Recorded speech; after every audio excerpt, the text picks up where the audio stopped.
एक बहुत ही अमीर शख्स ने अपने घर पर एक मुलाजिम को रखा।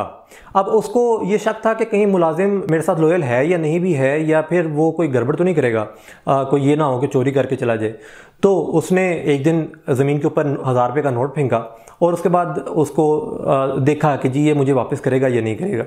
सफाई करते हुए मुलाजिम को 1000 रुपये का नोट मिला। उसने जाकर मालिक को वापस कर दिया। वो कहा कि ये जी मैं सफाई कर रहा था, आपका 1000 रुपये का नोट गिरा हुआ था, मैंने कहा आपको आके दे दूँ। उसने कहा ठीक है, थैंक यू। अब अगले दिन उसने दोबारा सोने की कुछ चीज़ें एक जगह पर रख दी, यानी एक जगह पर फेंक दी जिससे लगे कि ये ऐसे को गुमी हुई है। तो अब मालिक, वो जो मुलाजिम था, उसने जब वो देखा कि ये सोने की चीज़ें इस तरह पड़ी हुई हैं तो उसको शक गुजर गया, क्योंकि पिछले दिन वाक़या हुआ 1000 रुपये वाला, अब सोने वाला। तो उसने कहा कि ये ज़रूर कोई ना मसला है, मुझे चेक करना चाह रहे हैं।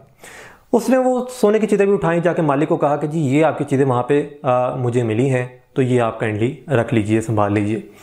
तीसरे दिन उसने वॉलेट वहाँ पे रख दिया। अब जब तीसरे दिन ये चीज़ हुई तो उसने वो भी उठा के दे दी, लेकिन उसका जो शक था वो अब यकीन में बदलने लग गया था। चौथे दिन भी उसने एक चीज़ वहाँ पे रख दी जो कि कीमती थी और चेक करना चाहा कि आज भी ये रिटर्न करता है या नहीं करता। उस मुलाजिम ने उसको पकड़ा।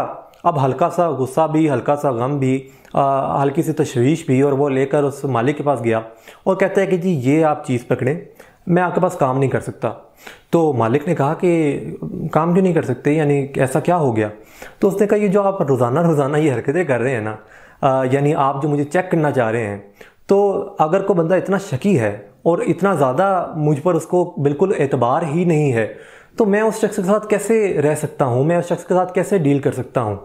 अब इस मैसेज से हमें पैगाम ये मिल रहा है कि शक जो है, या एक चीज़ के बारे में थोड़ा सा क्यूरियस होना, या उस चीज़ को थोड़ा परखना, या दूसरों को थोड़ा क्रिटिकली एनालाइज करना, ये ज़रूरी होता है हमारी ज़िंदगी में। लेकिन ये एक हद तक ज़रूरत इसकी होती है। जब एक हद से ये चीज़ तजावज़ कर जाए तो ये डिसऑर्डर में शामिल होने लगती है, यानी जिससे हम अपना टाइम भी वेस्ट कर रहे होते हैं, दूसरों का टाइम भी वेस्ट कर रहे होते हैं। हमारी ज़िंदगी में जो कुछ लोग शामिल होना चाहते हैं वो भी शामिल नहीं हो पाते, क्योंकि हमारा ऐसा शकी मिजाज होता है। तो फियर हो या कोई भी चीज़ हो, जैसे कि अगर आपके पास सांप आके बिल्कुल ऐसे खड़ा हो जाए और आपके पास आ जाए, तो आप ये नहीं करेंगे कि ओ मेरा पाला सा बच्चा, मेरा सांप छोटा छोटा छोटा। अब वहाँ पे आपको पता है कि जो सांप है वो आपको डस लेगा और आप उससे मर सकते हैं।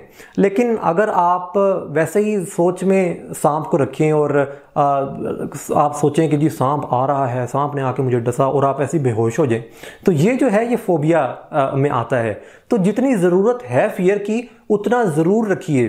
सांप अगर पास आ जाए तो ज़रूर खौफज़दा होकर दूर जाइए, लेकिन अगर सांप है ही नहीं तो बिला वजह शक करते रहना, बिला वजह उसके बारे में सोची जाना, बिला वजह परेशान रहना, ये हमारी ज़िंदगी को भी मुश्किल बनाता है। हमारे से इर्द गिर्द जो लोग मौजूद हैं, जो हमारे से जुड़े हुए हैं, उनकी ज़िंदगियों को भी बहुत मुश्किल बना देता है।